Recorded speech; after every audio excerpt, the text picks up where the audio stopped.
नमस्कार मित्रांनो, घरकुलाच्या हप्त्याबाबत खूप महत्त्वाची अपडेट आजच्या व्हिडिओच्या माध्यमातून आपण पाहणार आहोत.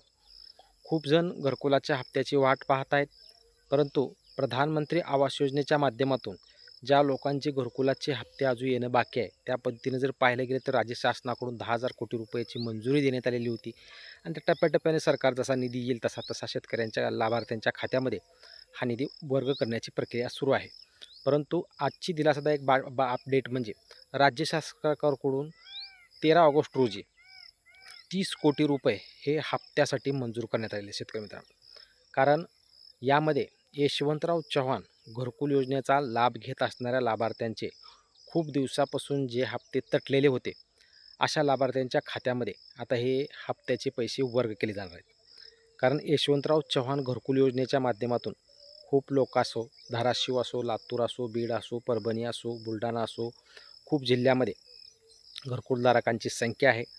घरकुलधारकांना त्या घरकुलाचा लाभ सध्या दिला जातो आहे. परंतु हप्त्यासाठी राज्य शासनाकडून जो निधी दिला जातो, तो निधी राज्य सरकारकडून 30 कोटी रुपये मंजूर करण्यात आला आहे. त्यामुळं जे लाभार्थी आता घरकुलाच्या हप्त्याची वाट पाहत आहेत, यशवंतराव चव्हाण घरकुल योजनेच्या माध्यमातून, त्यांच्या खात्यामध्ये आता लवकरच हप्त्याच्या वितरणाची प्रक्रिया सुरू होणार आहे. हीच एक सर्व लाभार्थ्यांना अपडेट द्यायची होती.